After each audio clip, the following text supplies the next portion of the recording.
अस्सलाम वालेकुम स्टूडेंट्स, आज हम करेंगे यूनिट नंबर 3। यूनिट नंबर 3 आपके पास है square and square roots, cube and cube roots. ठीक है, हम करेंगे इसकी एक्सरसाइज नंबर 3.1 और 3.1 का पहला सवाल है which of the following are perfect squares. आपको कुछ पार्ट्स दिए गए हैं और आपसे कह रहे हैं कि कौन से इनमें परफेक्ट स्क्वायर्स हैं। यहाँ पे मैंने आपको एक एग्जांपल शो की है। सपोज़ 4 है, 4 के फैक्टर्स क्या बनते हैं, 2 2 ज़र 4 और 2 2 टाइम्स है, हम इसको 2 स्क्वायर लिखते हैं, जो कि आप छोटी क्लासेस में कर चुके हैं। तो आप देखें ये एक परफेक्ट स्क्वायर बन रहा है। इसी तरह से आप अगर 9 लेते हैं तो 3 3 ज़र 9, ये आपके पास 3 स्क्वायर है, ये आपके पास परफेक्ट स्क्वायर बन रहा है। ठीक है, तो आपके पास जो ऐसा नंबर जिसको रिप्रेजेंट किया जा सके स्क्वायर की फॉर्म में, वो आपके पास हमेशा परफेक्ट स्क्वायर कहलाता है। लेकिन जब भी आप स्क्वायर रूट लेते हो किसी भी परफेक्ट स्क्वायर का, तो वो हमेशा होल नंबर आता है। जब भी आप परफेक्ट स्क्वायर का स्क्वायर रूट लेते हो, सपोज़ कि मैं 2 का स्क्वायर रूट लेती हूँ, तो ये स्क्वायर रूट से कैंसिल हो जाता है और ये आपके पास 2 आता है। ये आपके पास होल नंबर है और आप जानते ही हैं कि होल नंबर्स आपके पास वो होते हैं जो आपके पास आते हैं 0 1 2 3 4 अप टू 7। ठीक है, तो इनमें से कोई सा भी नंबर आ जाए परफेक्ट स्क्वायर का, तो वो हमेशा आपके पास होल नंबर कहलाता है। तो फर्स्ट क्वेश्चन हम करेंगे, पहला सवाल है और क्या दिया गया है 196। 196 वैसे तो हमें मालूम ही है कि 196 जो है आप इजीली कैलकुलेटर पे भी कर सकते हैं। जब आप 196 का स्क्वायर रूट लेते हो तो ये आपके पास आता है 14। इसका मतलब है कि 196 जो है उसका स्क्वायर रूट क्या आता है 14।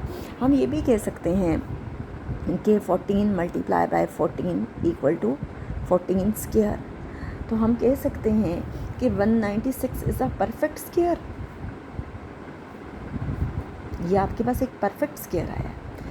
एक तो इसका ये तरीका है कि आप डायरेक्टली इस तरह से भी कर सकते हैं। ठीक है, दूसरा इसका ये मेथड है कि आपके पास 196 है, आप क्या करते हैं कि इसके फैक्टर्स बनाते हैं। 196 के जब आप फैक्टर्स बनाते हैं, और फैक्टर्स आप हमेशा कोशिश करें कि स्मॉलेस्ट नंबर से स्टार्ट करें, तो हम 2 से करते हैं। ठीक है, तो 2 9 ज़र 18, 1 कैरी किया, 2 8 ज़र 16, 2 4 ज़र 8, 1 कैरी किया, 2 9 ज़र 18। अब ये 7 के टेबल पे जाता है, 7 7 ज़र 49 एंड 7 1 ज़र 7। ठीक है, तो आप देखिए कि आपके पास क्या फैक्टर्स बने, 2 multiply by 2 multiply by 7 multiply by 7। अब 2 2 टाइम्स है, आप इसको लिख सकते हो 2 स्क्वायर। जब बेसिस सेम हो तो पावर्स हमेशा ऐड होती हैं। इसी तरह से 7 7 है, इसकी भी पावर कुछ भी नहीं दी हुई यानी 1 है, तो 7 मल्टीप्लाई बाय 7 आपके पास आ जाएगा 7 स्क्वायर। ठीक है, तो आप देखिए 2 स्क्वायर और 7 स्क्वायर की फॉर्म में आया। इसका मतलब है कि 196 जो है वो आपके पास एक परफेक्ट स्क्वायर है। 196 इज़ अ परफेक्ट स्क्वायर।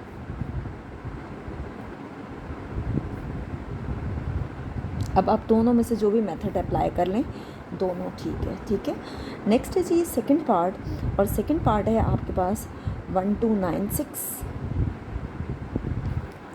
वैसे तो अगर आप 1296 का अगर स्क्वायर रूट लें 1296 का, तो ये आपके पास 36 आता है। इसका मतलब है कि हम अगर 36 को 36 से मल्टीप्लाई करें तो 1296 आता है। आप इसको 36 स्क्वायर भी लिख सकते हैं, 36 होल स्क्वायर, ये एक परफेक्ट स्क्वायर की फॉर्म है। या आप इसको ये इस तरह से कर सकते हैं कि 1296 के फैक्टर्स बना लें। देखिए मैं आपके सामने फैक्टर्स बना रही हूँ। सबसे पहले हम 2 के टेबल से स्टार्ट करेंगे। 2 6 ज़र 12, 2 4 ज़र 8, 1 कैरी किया, 2 8 ज़र 16, 2 3 ज़र 6, 2 2 ज़र 4 एंड 2 4 ज़र 8, 2 1 ज़र 2, यहाँ पे 3 है, क्या आपके पास बचा 1, तो ये यहाँ पे आ जाएगा, 12 बन गया, 2 6 ज़र 12, 2 2 ज़र 4। नेक्स्ट है 2 8 ज़र 16, 2 1 ज़र 2। नेक्स्ट है आपके पास 3 के टेबल पे ये जाएगा, 3 2 ज़र 6। अब ये 2 के टेबल पे तो जाता नहीं है, इसलिए हमने 3 से किया है। 3 2 ज़र 6, 2 कैरी गया, 3 7 ज़र 21, 3 9 ज़र 27, 3 3 ज़र 9 एंड 3 1 ज़र 3। तो फाइनली हमारे पास ये फैक्टर्स बने हैं जिसमें अगर आप देखें तो 4 टाइम्स आपके पास 2 आ रहा है और 4 टाइम्स ही आपके पास 3 आ रहा है, ठीक है। तो आप देखिए 4 टाइम्स आपके पास 2 है, आप 4 टाइम्स 2 लिख लें और 4 टाइम्स आप 3 लिख दें। अब ये ना हो कि आप इसको 2 बार 4 लिखते रहें, हमने परफेक्ट स्क्वायर के फॉर्म में लिखना है, तो आप इसको लिख सकते हो 2 स्क्वायर मल्टीप्लाई बाय, इसको भी लिख सकते हैं 2 स्क्वायर, इसको भी लिख सकते हैं 3 स्क्वायर मल्टीप्लाई बाय 3 स्क्वायर। तो आपने देखा कि सभी परफेक्ट स्क्वायर की फॉर्म में हैं, तो हम कह सकते हैं कि 1296 इज़ द परफेक्ट स्क्वायर।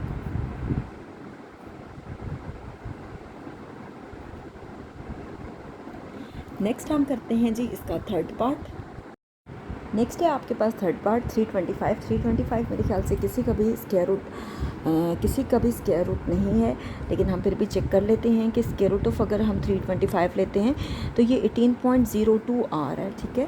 तो इसका मतलब है कि इसका स्क्वायर रूट पॉसिबल नहीं होगा, फिर भी हम ये है कि हम इसके फैक्टर्स बना के देखते हैं कि हमारे पास क्या आता है।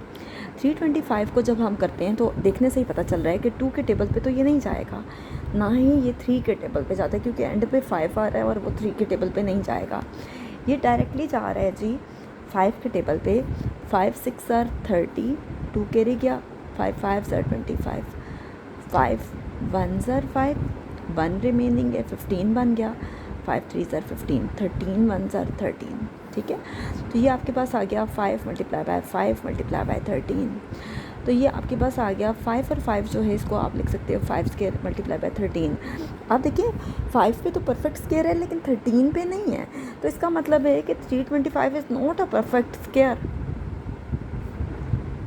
ये आपके पास परफेक्ट स्क्वायर नहीं है।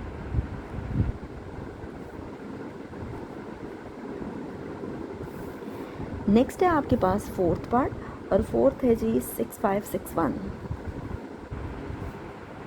और 6561 आई थिंक 81 का स्क्वायर है, लेकिन हम देख लेते हैं, ठीक है। ये देखें स्क्वायर रूट ऑफ 6561, हमने इसका स्क्वायर रूट लिया तो ये देखिए 81 आ रहा है। इसका मतलब है कि हम यूँ कर सकते हैं कि 81 मल्टीप्लाई बाय 81 और ये होगा 81 स्क्वायर। इसका मतलब है कि 6561 इज़ द परफेक्ट स्क्वायर।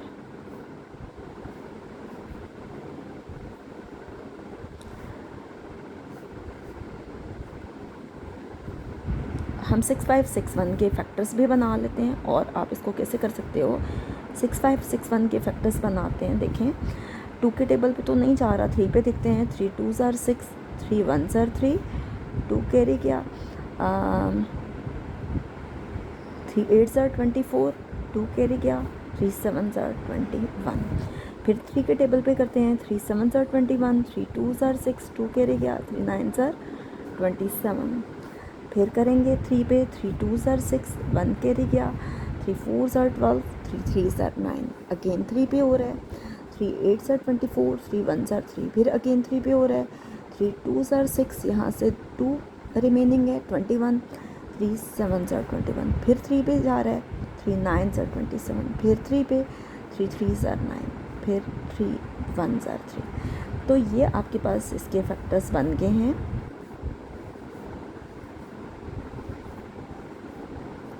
देखिए हम देखते हैं 3 कितने टाइम्स है, 1 2 3 4 5 6 7 8 टाइम्स आपके पास 3 है। तो आप 8 टाइम्स जो है वो 3 को लिख लें, और देखिए मैंने 8 टाइम्स लिख लिया, 1 2 3 4 5 6 7 8। अब इसको लिख सकते हैं 3 square multiply by 3 square multiply by 3 square multiply by 3 square, ठीक है। तो ये फाइनली आपके पास आ गया 6561 इज़ अ परफेक्ट स्क्वायर। फ़िलहाल अज़ान हो रही है तो हम यहाँ पे स्टॉप कर देते हैं, नेक्स्ट क्वेश्चन हम अज़ान के बाद करेंगे इंशाल्लाह।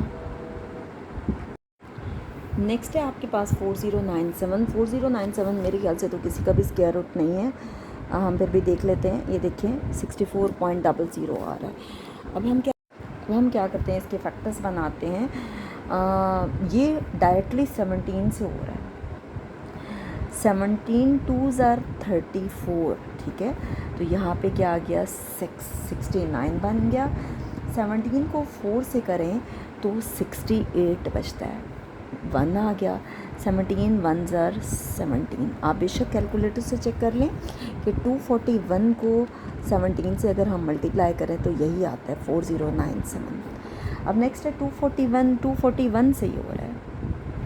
तो आप देखिए कि इसके सिर्फ और सिर्फ जो फैक्टर्स बने हैं वो 17 मल्टीप्लाई बाई 241 आ रहा है, ठीक है। इसका मतलब है कि 4097 is not a perfect square. तो यहाँ तक हमारा क्वेश्चन नंबर 1 कंप्लीट हो गया है। इंशाल्लाह नेक्स्ट वीडियो में हम इसी एक्सरसाइज का क्वेश्चन नंबर 2 करेंगे।